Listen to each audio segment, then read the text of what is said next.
অনলাইনে আমরা আসলে যা কিছুই দেখি প্রত্যেকটা জিনিস এমনভাবে ডিজাইন করা হয় যেখানে আমাদের মনোযোগ আকর্ষণ করতে চায়। কিন্তু এই যে কমপ্লিট একটা স্টোরেজ যেখানে বিলিয়নস অফ ট্রিলিয়নস অফ কন্টেন্ট আছে, বিলিয়নস অফ ট্রিলিয়নস অফ মতামত আছে, এই সব কিছুর মধ্যে আসলে আমি কিভাবে ভালোটা খুঁজে বের করব এবং আমার যেই কারণে আমার মনোযোগ আকর্ষণ করতে চায় যে কোনো কিছু একটা আমাকে কুইক রেজাল্ট এনে দিবে, এই কুইক রেজাল্ট এনে দেওয়ার যে প্রসেস, এই প্রসেস আসলে কতটুকু ভ্যালিড এবং এই প্রসেসটা যদি আমি আসলে শিখতে চাই তাহলে আমি কিভাবে শিখব। সো আজকে আমরা আসলে কথা বলবো কুইক লার্নিং নিয়ে। কুইক লার্নিং এর জন্য আমি 5টা ইন্ডিভিজুয়াল স্টেপের কথা বলবো। তবে সর্বপ্রথম যেটা সেটা হচ্ছে ভিশন অথবা ড্রিম।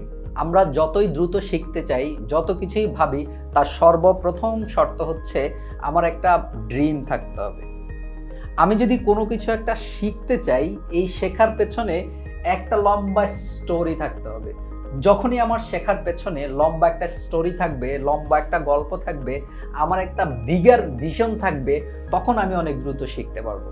যেমন অনেকেই জানে আমি কমপ্লিটলি ইন্ট্রোভার্ট ছিলাম, এখনো যে খুব বেশি এক্সট্রোভার্ট তা না, বাট আমি এইভাবে যে ইন ফ্রন্ট অফ ক্যামেরায় কথা বলা অথবা পাবলিক স্পিকিং এইগুলা কিছুই আমার ছিল না।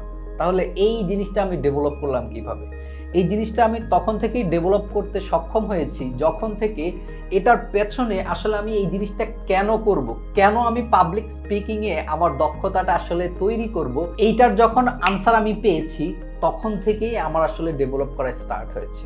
কারণ আমি জানি যে আমি এই কাজটা এই জন্য করছি, আমার এই স্বপ্নটা বিড করার জন্য, এই স্বপ্নটা ধরার জন্য আমি এই কাজটা করছি। সো কোনো কিছু একটা দ্রুত শেখার জন্য শুরুতেই যেটা করতে হবে যে আমি কেন করব এই আনসারটা খুঁজে বের করা। এই আনসারটা খুঁজে বের করার জন্য আমার একটা স্বপ্ন, আসলে আমার স্বপ্নের যে বীজ, ওই স্বপ্নের বীজ আমাকে বুনতে হবে। 2 নাম্বার হচ্ছে কোচ।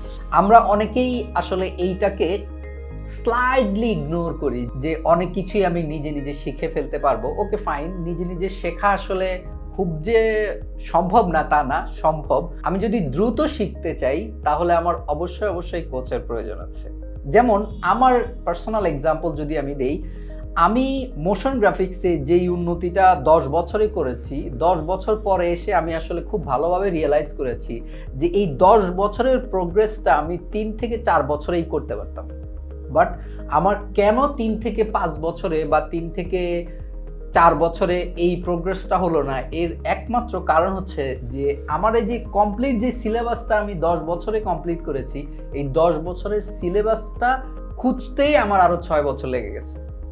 তো আমি সিলেবাস খুঁজে স্টার্ট করে দেন এটা কমপ্লিট করেছি। কিন্তু আমার যদি একজন কোচ পেতাম যে আমাকে এই সিলেবাসটা কমপ্লিটলি আমার সামনে এনে দিল, তাহলে আমার এই যে এক্সট্রা 6 বছর লাগতো না। সো এই একটা কারণে টিচার অথবা কোচ অনেক বেশি ইম্পর্টেন্ট। ওকে ফাইন, আমি কোনো কারণে টিচার পেলাম না, আমি নিজে নিজে শিখতে শুরু করলাম। অথবা আমার টিচারও আছে, বাট টিচার তো আর সারাক্ষণ আমার সাথে থাকবে না, টিচার তো একটা সময় পরে আমাকে ছেড়ে দিচ্ছে এবং ওই সময়টায় আমি নিজে নিজেই সব কিছু ডেভেলপ করার চেষ্টা করতে হবে।